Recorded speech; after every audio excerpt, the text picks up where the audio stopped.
dar continuidade ao festival, a gente convida a Juliana Moraes para conduzir essa conversa, uma conversa a partir de dança em museus e galerias. Na sequência, a gente tem as preliminares com Henrique Lima, com o trabalho Do Chão Não Passa. Começa lá em cima, se jogando daqui embaixo. Mas Do Chão Não Passa. Depois nós temos a Carolina Sudati, Leveza 2, do procedimento para evocar a leveza. E na sequência teremos uma pichinha de dança naquele inferninho que foi apagado agora ali, com a DJ Pensa Nuvem, maravilhosa, linda Gabriela. Então ficam todos convidados para seguir a noite com a gente. E aí a Ju pode tocar. Oi, gente, boa noite. Então eu me preparei para uma conversa, tá? Aí vocês... Aí vai... Quer dizer, quando a gente se prepara para uma conversa, quer dizer que a gente não se prepara, né? A gente espera que a pessoa vá perguntando coisas. Mas um pouquinho eu me preparei.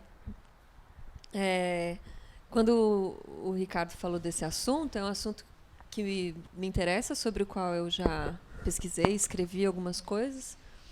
E vou levantar só algumas questões antes do Ricardo começar a discutir, né? A perguntar. Não é uma novidade dança no museu. A gente pode falar, nos anos 60 aconteciam danças no museu, nos movimentos da Europa da vanguarda também, né? A Bauhaus e outros. Mas é fato que houve um determinado período em que isso não era tão comum. Digamos assim, nos anos 80, nos anos 90, isso não era mais tão comum.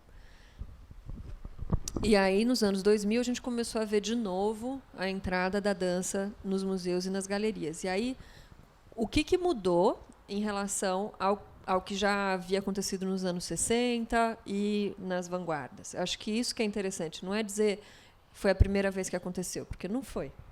Mas sim tentar entender qual o contexto atual, né?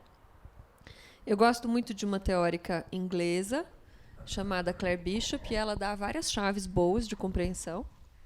Ela trabalha em Nova York, nos Estados Unidos, e ela fala que o museu ele oferece um espaço que ela chama de cubo branco, né, em contraponto à caixa preta. E ela tem uma palestra famosa que chama Os 50 Tons de Cinza, que ela faz uma brincadeira com aquele filme, Os 50 Tons de Cinza, para falar das possibilidades que os coreógrafos vêm fazendo atualmente, mas também, enfim, isso não é uma grande novidade, de usar recursos tanto da caixa preta quanto do cubo branco. E aí, para entender isso, ela faz uma categorização de cada um desses espaços. Então, a caixa preta é um espaço onde tem iluminação de refletores, então a gente pode criar uma ilusão, ou seja, o ilusionismo que a luz traz. Você tem a separação entre palco e plateia, então o espectador assiste alguma coisa, geralmente ele está sentado, e quem se move são os bailarinos. Você tem um horário fixo, então as pessoas combinam de chegar naquele horário e a apresentação acontece, por exemplo, aqui. O Henrique vai dançar às 8 da noite, a gente veio assistir. Então, existe um horário e um local que são definidos. Em contraponto a isso, ela fala o espaço do cubo branco, você tem uma iluminação onipresente, que é aquela luz branca. Então, você não tem a possibilidade de criar artifícios através da luz. Você não tem a separação entre palco e plateia, o espectador e o objeto convivem no mesmo espaço. E não existe a questão do horário, porque o público entra durante 8 horas. Ou seja, o museu abre às 10, fecha às 6 da tarde. Não é como um espetáculo que todo mundo combina de assistir no mesmo horário. Então, são espaços fundamentalmente diferentes, que se construíram, um para as artes da cena e o outro para as artes visuais. E a outra coisa que ela pontua é que o cubo branco ele é uma novidade do modernismo. Então, ele foi criado no começo do século XX. Se a gente for no museu, por exemplo, no Museu de Belas Artes do Rio de Janeiro, ou no Louvre, museus antigos, a gente vai ver que as paredes são verdes, vermelhas, ocre, e tem um monte de quadro em cima do outro. E aí o cubo branco foi uma necessidade do modernismo, porque o modernismo propunha que a obra de arte era autônoma. Então, a obra de arte tinha que existir por si só. E é muito diferente, por exemplo, a gente vê uma escultura que é feita de, por exemplo, uma roda de bicicleta como o Duchamp. Se está no museu, numa sala só para ela, a gente identifica como uma escultura. Se ela estiver no meio de um monte de outras coisas, como se tivesse, sei lá, numa parede, a gente não vai identificar. Então, a arte moderna também precisa dessa estrutura espacial. Então, essa é a primeira coisa. A outra que ela vai dizer, a Claire Bishop, é que, em parte, os coreógrafos, os bailarinos, começaram a sair da caixa preta porque os assuntos que interessam não cabem mais na caixa preta, mas, em parte, também por uma necessidade de mercado. Então, os museus perceberam, a partir dos anos 2000, que eles precisavam mudar de foco, eles precisavam mudar a maneira como eles se apresentavam socialmente. Então, em vez de ser um espaço para guardar relíquias do passado, ele passou a ser um espaço para o presente. Então, um espaço de entretenimento. O que a gente vai fazer hoje? A gente vai no MASP. O que a gente vai fazer hoje? A gente vai na Pinacoteca. Mas, se o MASP e a Pinacoteca tiverem sempre a mesma exposição, eu não tenho por que ir lá tantas vezes. Então, se uma forma do museu ter sempre novidades, são as exposições temporárias, mas, ainda assim, a exposição temporária fica durante 2, 3 meses. Quando o museu começa a colocar performance, dança dentro do museu, você começa a ter um outro público, que são espectadores que, por exemplo, já viram as exposições do museu, mas voltam para assistir aquela apresentação específica. Daí tem um ponto interessante que ela fala assim: por que será que a performance das artes visuais não foi tão bem incorporada pelos museus e a dança foi? Porque, se a gente lembrar a performance, assim, a gente vai pensar na Marina Abramovic, nesses nomes, né? Mas tem muitos outros artistas, e a Abramovic ela é radical, né? Mas outros artistas são até mais radicais. E colocar performances que são muito radicais dentro do museu traz um risco muito grande. Por exemplo, você tem que informar o público, tem a questão da idade, tem a questão do consentimento. E dança é muito mais fácil, porque raramente, ou então você já sabe o espetáculo que você vai colocar dentro do museu, os bailarinos estão acostumados com a relação, com serem objetos para o olhar do espectador. Os bailarinos têm um treinamento muito sofisticado para se manterem. Então, por exemplo, quando a Abramovic foi fazer a retrospectiva dela no MoMA, ela não contratou performance, ela contratou bailarinos. Então, é um profissional que tem uma capacidade de se manter concentrado durante muito tempo, que tem uma capacidade de se manter tonificado, ou seja, que tem um controle. Se é um corpo que precisa ficar parado durante muito tempo, o bailarino controla bem esses desafios. E outra coisa que ela coloca é o fato dos museus terem se tornado espaços instagramáveis. Exatamente. Então, o que ela coloca é que ela percebe, isso lá em Nova York, na Europa, onde ela visita, que muitas vezes as curadorias escolhem peças de dança que são instagramáveis, né? Então, a gente tem aí um contraponto entre o desejo dos artistas, que é genuíno, e, às vezes, a necessidade de mercado. E a outra coisa é que fazer performance em museu é muito barato para o museu. É muito caro ter um espetáculo montado no teatro. Você tem que pagar iluminador, você tem que pagar os técnicos, você tem que pagar... No museu, o que sai caro são os bailarinos, se você quiser fazer coisas de 8 horas seguidas. Mas, se você quiser fazer uma apresentação só, sai muito mais em conta, porque você não tem que pagar nada. E é até uma coisa interessante. Eu, por exemplo, já fui convidado para dançar em espaços de museu. Os cachês eram muito inferiores, assim. Era uma coisa... era muito inferior. A Dani está olhando com aquela cara.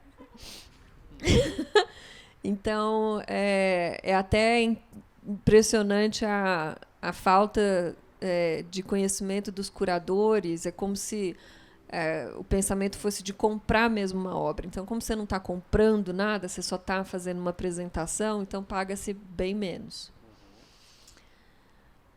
Acho que eram essas questões assim para começar o debate. Legal uma coisa que você falou, porque há uma grande discussão dos museus no sentido da atualização deles, porque o museu era uma coisa que era... A palavra museu, em si, ela traz uma coisa estável e ela é considerada uma galeria de curiosidades. Né? Assim, o início de todo o museu é guardar coisas, inclusive de curiosidades mesmo, ou financeiras. Também era uma forma de manutenção financeira de um estado, de alguma coisa assim. Né? Então, essa coisa que você trouxe da atualização, eu fico pensando, inclusive, de como a gente pode repensar como aí também do Instagramável, como a gente tem que ir atualizando essas nossas relações com os meios que vão surgindo e com os espaços que vão aparecendo também. Mesmo do teatro, né? Assim, como é que... E os teatros são instagramáveis ou não são instagramáveis? Será que não existe uma possibilidade disso também? Ou a gente... Porque já talvez não seja possível pensar alguma coisa sem esses meios de comunicação, de divulgação hoje em dia, por exemplo. Né? Mesmo o MASP, eu sei que o MASP, por exemplo, eles têm uma equipe inteira só para trabalhar o Instagram do MASP. É a grande menina dos olhos deles. Assim. Eles têm uma equipe de comunicação para o resto do MASP e uma equipe de comunicação só para o Instagram. Né? Então, essa foi uma das coisas que eu acho bem interessante da gente pensar. E aí a outra coisa foi que eu fui pensando também quando você falou da transformação da fantasia também, o quanto é reflexo do que a gente vai vivendo dos meios sociais também, porque, de uma certa maneira, quando tem essa quebra dos anos 60, 70, trazendo cada vez mais o performer quanto pessoa e menos star, mesmo do cinema, assim, se isso também já não é um reflexo nessa construção, por exemplo, né, assim, de cada vez mais ao ponto da gente chegar nos anos 2000, 2010 lá, eu quase vou a desconstrução tão absoluta que eu vou ver como teve aquela exposição na Paulista, não sei se vocês lembram, na esquina de um banco que eles contratavam era tipo um Big Brother, que as pessoas ficaram um mês vivendo dentro de um banco, de uma galeria num banco na esquina, e você via os performers vivendo aquele mês ali. É claro que sempre que você está em cena, você sabe que você está em cena. É tudo uma ficção, é uma mentira, né, aquilo. Mas ao ponto de que essas redes sociais trazem também essa ficção de que você está vendo a realidade do outro o tempo inteiro e o quanto isso está sendo incorporado no nosso trabalho, assim, também, né? Me veio essas questões, assim, durante a fala. Eu estou orientando uma aluna de iniciação científica lá na Unicamp, o nome dela é Ana Caroline Yamamoto, sobre esse assunto. Ela trabalha no FAMA, sabe, o museu em Itu. Oi? Isso. É Fundação de Arte Marcos Amaro. E eu li hoje o relatório dela, então eu vou usar um pouco do que ela escreve. Mas ela fala uma coisa que é o seguinte: a nossa qualidade da experiência dentro do museu mudou muito. A qualidade da experiência em todos os aspectos da vida. Então, a questão da contemplação, a questão de ter um tempo de fruição, isso vem sendo atacado. O ser humano, a gente na nossa sociedade está perdendo essa possibilidade. O Benjamin escreve sobre isso, Walter Benjamin, o La Rosa Bom Dia, que a experiência é algo que te transforma. Te transforma não assim superficialmente, mas te transforma de forma muito profunda. Então, eu me lembro, por exemplo, a primeira vez que eu vi um quadro do Van Gogh ao vivo, eu tomei um susto, porque eu não sabia que as camadas de tinta iam ser tão grossas, né? Eu cresci no interior de São Paulo, não tinha acesso a museu, e eu só via nas aulas de artes, assim, a gente via projeção, né? Eu lembro também quando eu entrei na sala, uma sala só com pinturas do Rothko. Então, assim, eu poderia nomear Turner, enfim. E eu me lembro que eu vi uma exposição da Yayoi Kusama. É até engraçado, porque eu estou cheia de bolinhas, é aquela artista japonesa que só faz obras com bolinhas. E eu vi essa exposição vários anos atrás, antes dela vir para o Brasil. E aí eu fiquei lá um tempão, eu estava sozinha na galeria, foi uma experiência. Aí a exposição veio para cá, no Tomiotaki. E eu não consegui ver a exposição. Não dava. Primeiro porque a gente chegava na exposição, tinha um quarto que era para você pegar bolinhas e ficar botando na parede. Eu falei, bom, isso já deu o start, assim. A gente sabe que numa obra cênica, por exemplo, como tem a narrativa mais clara, a primeira cena é fundamental. Você está falando para o espectador, você está fechando o contrato com ele. Olha, essa é a chave de relação que eu estou construindo com você. Se a primeira sala é para todo mundo ficar colando bolinha na parede, o que aconteceu com o resto?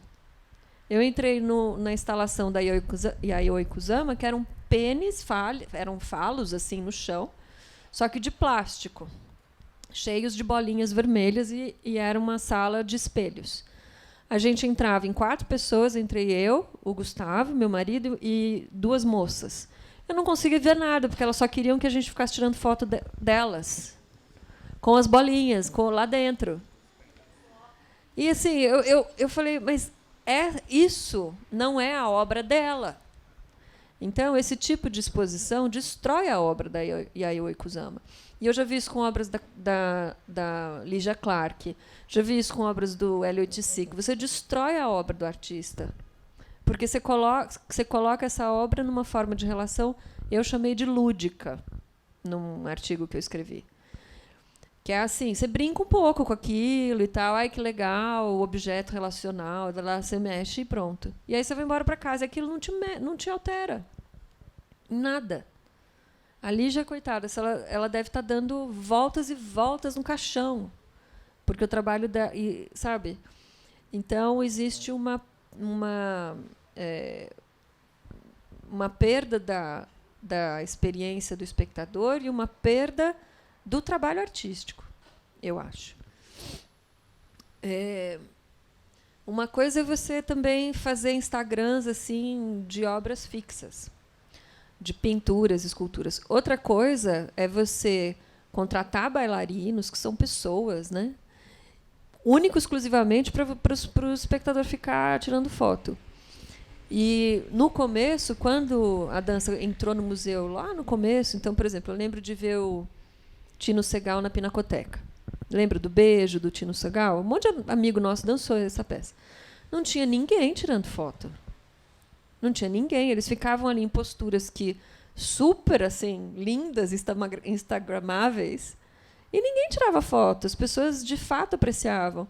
Eu via Marta Soares na Pinacoteca, sabe? As pessoas subiam, assistiam e tal. Então, se a gente for assistir a uma obra hoje em dia e está todo mundo só tirando foto, ninguém está vendo aquela obra. Por isso que eu acho que o teatro é o único espaço. Eu lembro de ir num show do Paulinho da Viola, eu dei para o meu pai de aniversário.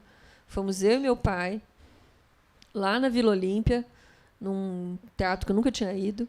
Eu não consegui ver o show, porque estava todo mundo filmando o Paulinho da Viola. E eu fiquei muito pé da vida, fiquei com muita raiva. E aí, no dia seguinte, eu fui assistir uma peça de um grupo pernambucano, Magilute, um grupo fantástico. Fui ver Dinamarca. E eu, lá dentro, eu falei, nossa, esse é o único lugar que não tem. E também eu falei, se tivesse, ia dar maior encrenca, porque tinha sido logo bem naquela época que o Wagner Schwartz se apresentou no MAN, e deu aquele perrengue com a criança que botou a mão, e aí isso foi para a internet, e ele foi destruído na internet, né? Falaram um monte de absurdos. E na Dinamarca tinha uma cena muito parecida, não tinha criança, mas eles ficavam nus também. Eu falei, ufa, aqui ninguém vai filmar. Vou pegar aí os ganchos disso que você mesmo falou. Tem uma coisa que é como acontece essa experiência corporal no museu, né? Que eu acho que é muito diferente da sala de espetáculo, e como é a relação, que é uma coisa que me chama muita atenção das coisas que eu já vivi, que é como é a experiência do museu com o corpo vivo, que é muito difícil, né? Então assim, eu me lembrei agora, eu tenho 3 experiências de longa duração com o museu, de algo que eu falo, eu produzi no museu, né? Assim, eu organizei o que ia acontecer no lugar, não vou fazer uma performance, mas organizei. Que era oh meu Deus, aquele espaço na Vila Mariana, o museu Casa Modernista, com a Marta Soares, que para a gente poder usar o museu era fora do horário do público. Então o museu era visitar uma casa antiga até às 19. Fechava-se a casa, a gente entrava e performava até às 21, alguma coisa desse tipo. Era uma performance de longa duração, mas o museu não conseguia lidar com esse corpo vivo no momento do horário da visitação, né? A outra foi também com a Marta na Pinacoteca, que aí tinha uma coisa que era muito interessante, que foi é muito difícil você agendar museu, né? Porque eles trabalham com essas coisas de exposição, estão agendados para 2024. Então eu preciso fazer uma performance do Fomento para a semana que vem. Não é no museu, né? Assim, é muito difícil você conseguir, porque a escala de tempo do museu de programação é muito diferente do que a gente está acostumado no cênico. Mas na Pinacoteca, a partir do momento que estava lá, teve um genuíno esforço da equipe como um todo para entender e ver o que dava para fazer com o corpo no museu. Apesar de ser um bicho estranho. Como assim camarim? Para quê? Não tem onde pôr camarim. Não, vocês precisam almoçar aqui. Gente, a gente passa o dia inteiro aqui. Precisa ter um lugar para dar comida para os intérpretes. Preciso fazer catering. Né? Eu preciso fazer catering, né? E a terceira, que foi no MAC do Ibirapuera, que você fez, inclusive aquele trabalho que eu amo de paixão todas as vezes, eu já falei milhares de vezes, eu sou apaixonado por aquilo. O da cadeira. Quase impossível. Eu não sei o quanto a gente trocou sobre isso à época, mas foi de quase desistir. Assim, eles não queriam que a gente levasse água para o andar onde estava toparam o corpo no museu para performar ao vivo, mas não podia levar água para aquele ambiente para dar para os bailarinos, porque não pode, porque é um museu. Né? Então, isso é um troço do museu que sempre me chama muita atenção, assim, né? Quer dizer, ao mesmo tempo que tem essa outra possibilidade de construção narrativa não tão ilusória quanto a do teatro, partindo do começo que você colocou, tem uma dificuldade tão grande do museu entender o corpo vivo, que é um troço que me chama muita atenção, queria te ouvir sobre isso. Os museus, os que querem performance dentro, né?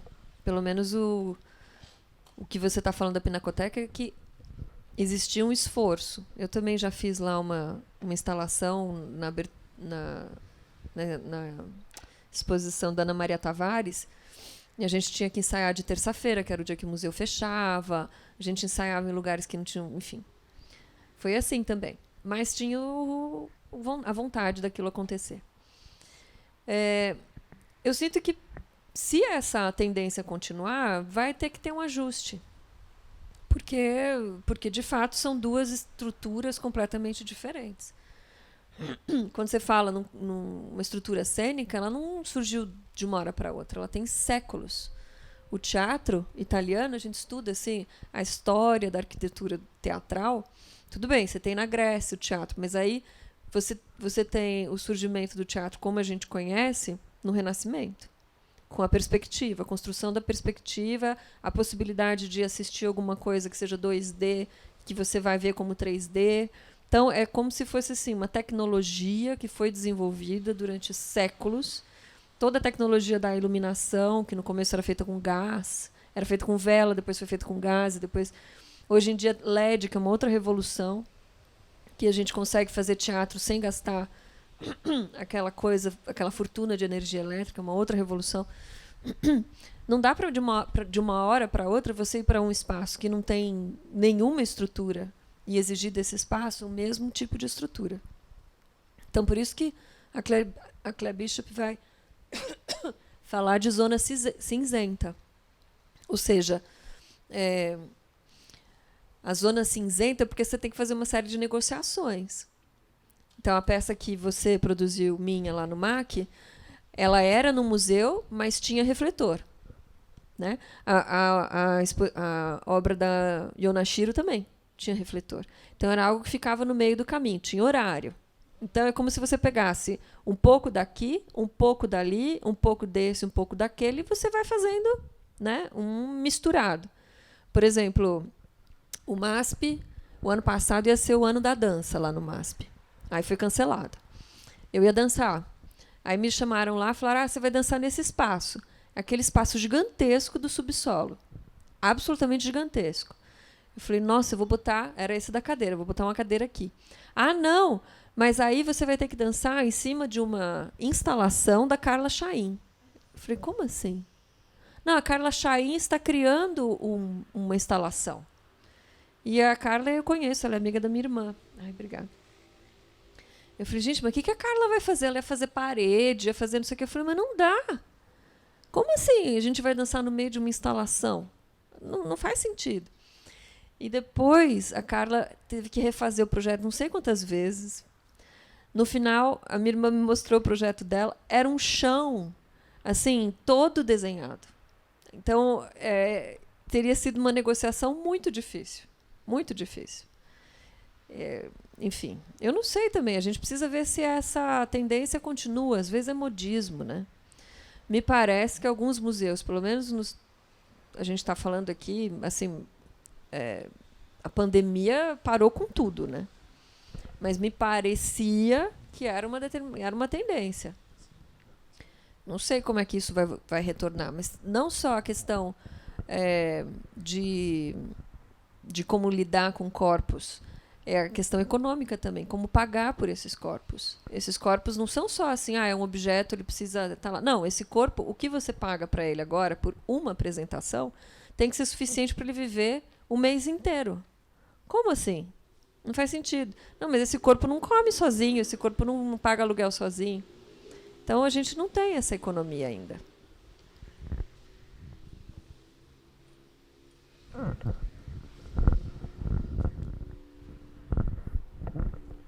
E às vezes também o entendimento de objeto.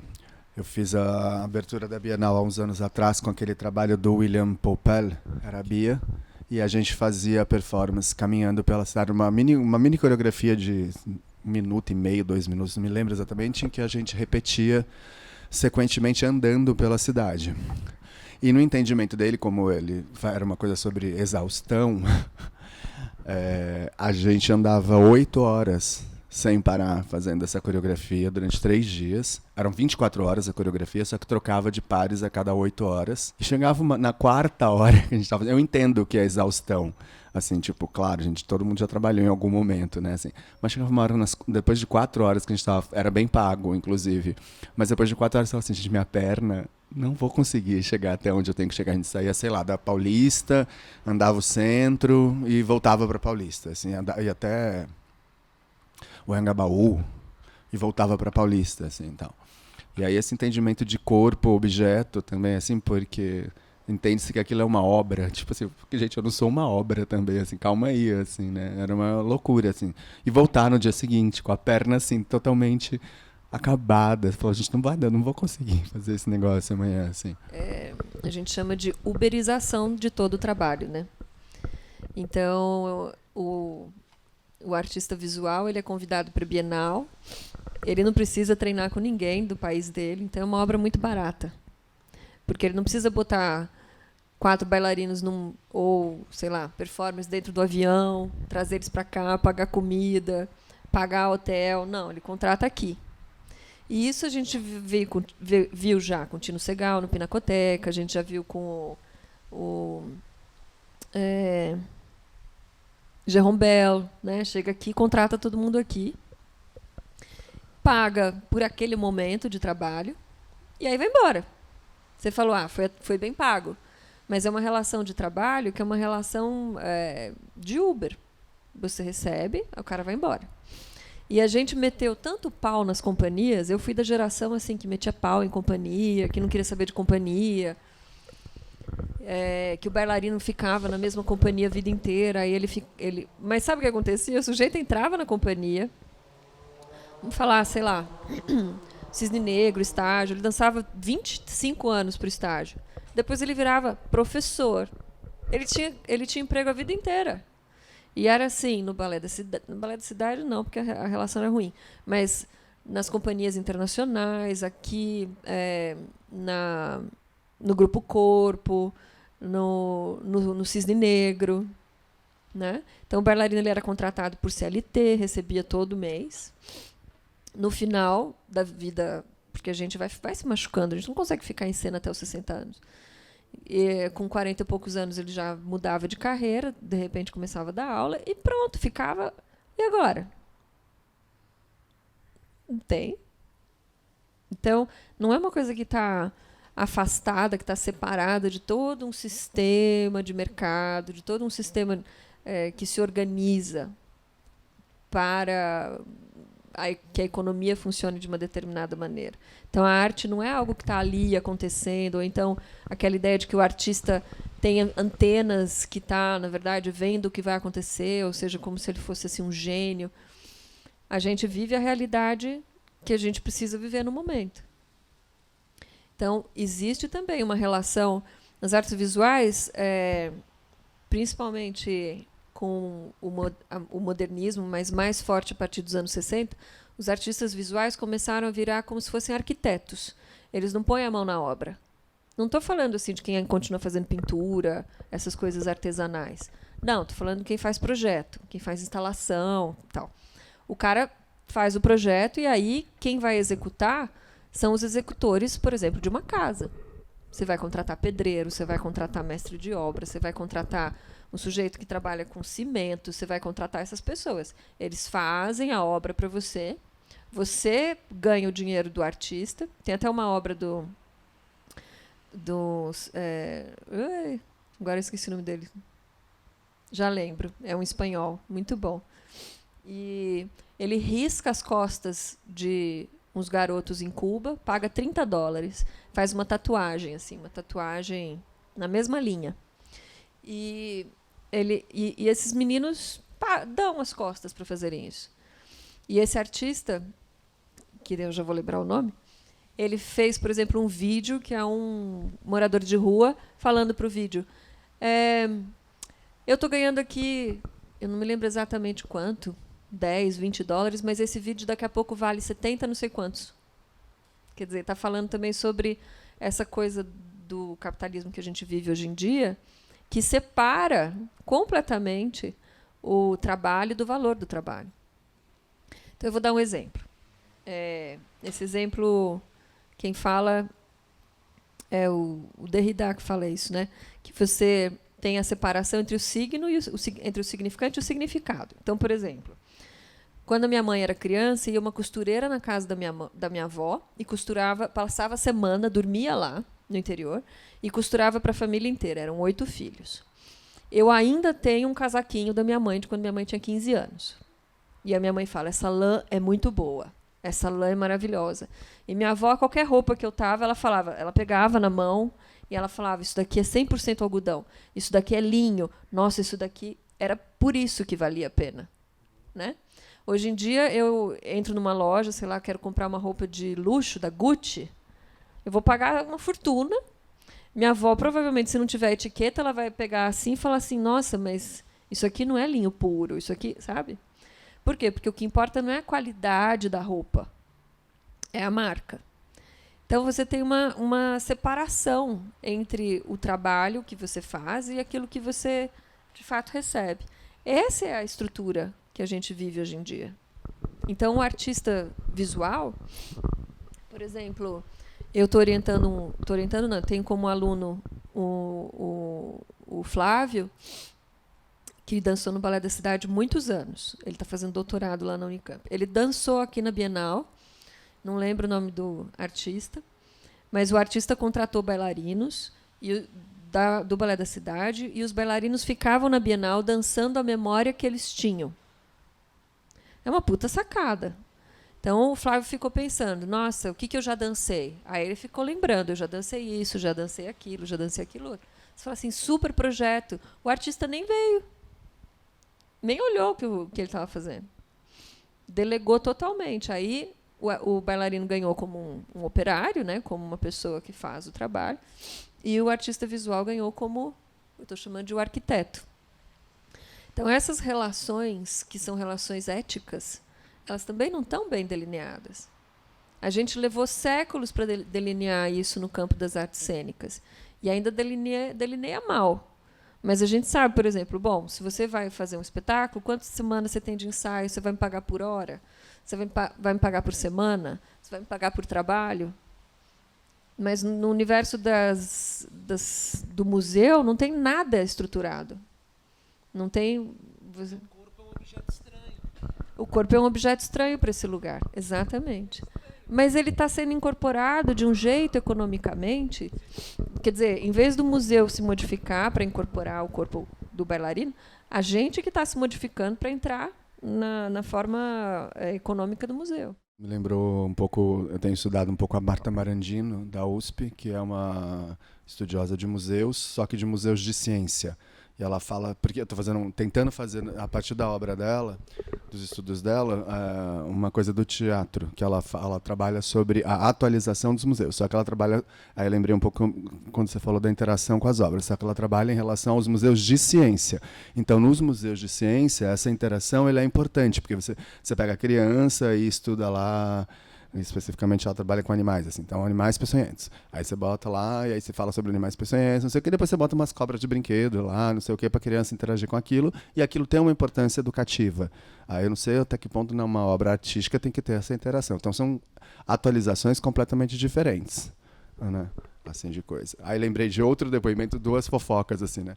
Lembrei do depoimento do Lula, quando você falou essa semana que ele deu esse depoimento, que perguntaram para ele, pobre pode comer camarão? E aí ele falou, sim, pobre pode comer camarão. É ele que pesca, ele que frita, ele que não sei o que, ele não pode comer o camarão. É um pouco essa relação de trabalho com dinheiro também, assim, né?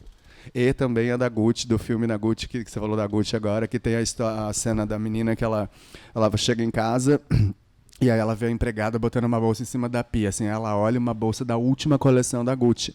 Aí ela vira para a empregada e fala, onde você arrumou isso? Ah, meu marido comprou ali atrás. Aí ela vai até o lugar, assim, que é um lugar que está vendendo todas as bolsas da Gucci a $10, assim. Aí ela compra um monte e volta para casa e fala, o que significa isso? Eles estão vendendo as nossas bolsas que custam, não sei, $5.000 a $10 lá na rua. Aí o cara vira para ela e fala assim, são os mesmos fabricantes. Gente, alguém tem alguma pergunta? Que a gente entrou nesse lugar da economia que me interessa, mas às vezes tem outros lugares para a gente discutir.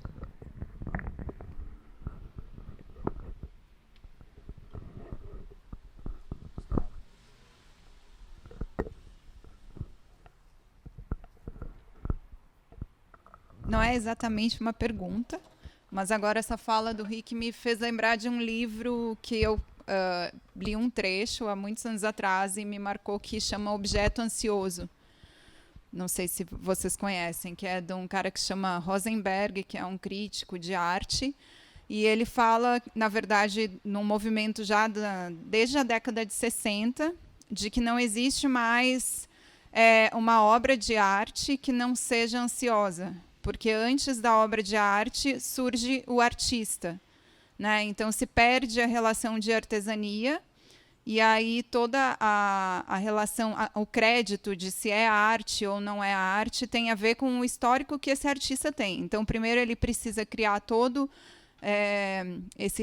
o porquê ele está fazendo, as suas questões, né? Que a sua justificativa da sua subjetividade, e depois ele cria uma obra. Então toda obra já nasce ansiosa, né? E aí eu tenho enfim, isso me marcou porque eu fico refletindo muito e pensando na artesania, né, e quanto eu me dedico para a prática, e quanto eu vejo prática, e quando eu vejo, né, que tem memória, vida vivida naquele corpo, naquele trabalho, né, como isso chega até mim, né, mais do que a legenda, né, que é mais do que nas artes visuais é a legenda, mas que seria tipo a sinopse também, né? Teve uma época que o Antunes Filho ele experimentou, eles liam a sinopse, tipo lia o release e depois dançava, né? Então também eu fico pensando nesse momento que a gente vive, isso, sabe? Se a gente está vivendo só obras ansiosas ou não, né? E, enfim, me deu vontade de jogar isso. Não sei se dispara alguma coisa assim. Acho que você falou uma coisa que me chama também muita atenção, que é o descaso com a artesania, né? A formação do bailarino, assim como de um músico, demora muito tempo. Demora anos e anos e anos e anos. E ela é muito cara. Ela é muito cara. Seja quem paga, às vezes, o próprio bailarino, seja o Estado, seja uma instituição que tem patrocínio, mas alguém está bancando aquilo. E não sai nada barato. É uma coisa que demora muito tempo. E, de fato, a gente tem um retorno em termos de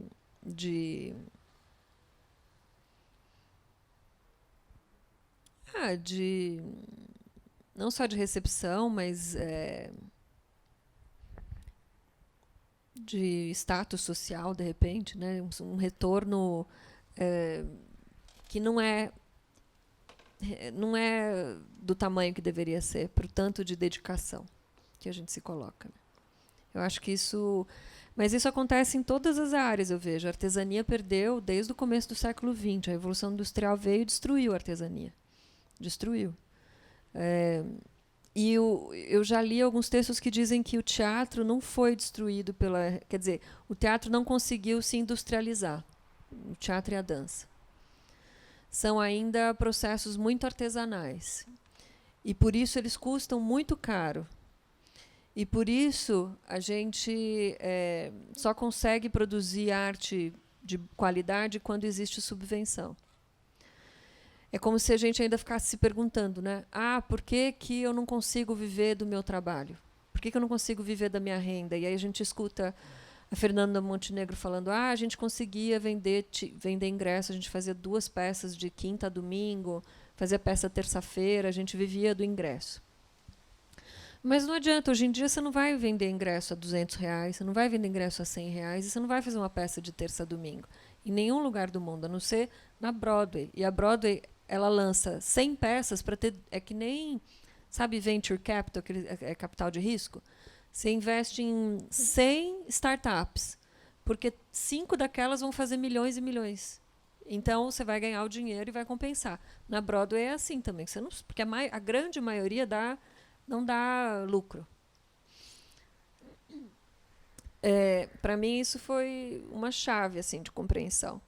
Porque se a gente pensar quanto custa, eu fiz as contas de quanto custou o último espetáculo, quanto custaria o último espetáculo do TCC de dança que eu orientei na Unicamp com 6 bailarinas. Eu falei, no dia que elas se formarem, se eu quisesse fazer esse espetáculo, ou se elas quisessem fazer esse espetáculo, 10 meses de ensaio, 20 horas de ensaio por semana, eu botei tudo na conta do lápis, dava R$200 mil. Eu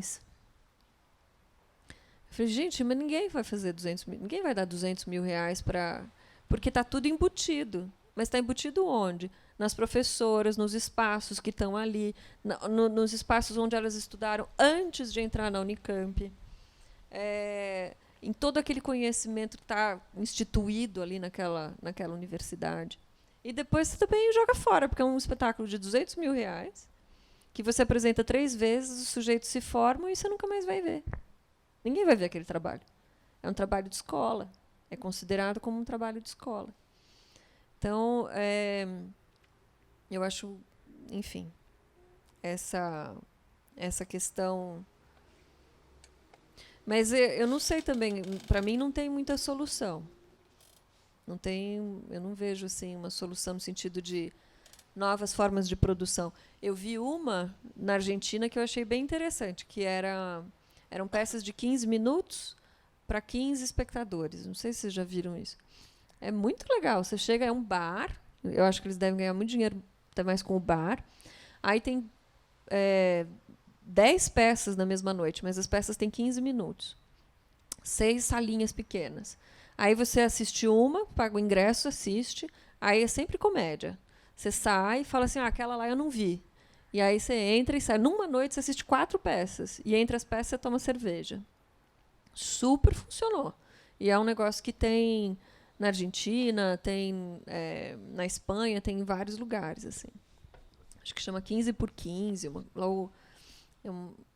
Enfim, é uma estrutura que economicamente funciona. Mas sem subvenção, não tem como. Vai descobrindo os formatos, porque quando você fala do TBC, um dos meus grandes apontamentos, toda vez que a gente fala sobre isso nas rodas de conversa, fala-se sobre isso. Mas o TBC fazia 4 sessões por semana. Só que não tinha tudo que a gente tem hoje em dia. Não tinha as pessoas loucas passando 12 horas no Instagram. Não tinha nada disso. Então, assim, era uma forma de social. Você queria sair para ver as pessoas, ou você ia ao cinema, ou você ia ao teatro. Então você não ficava no Facebook, no Instagram, não sei o quê. Então hoje em dia também, para concorrer com isso, não dá para querer voltar nesse passado. Esse passado não existe, ele não vai existir. Nunca mais, porque a menos que a gente faça uma queima dos celulares, dos computadores e das televisões, porque senão isso não vai existir, não tem como. Então, esse é um caminho, para mim, vencido, assim, total.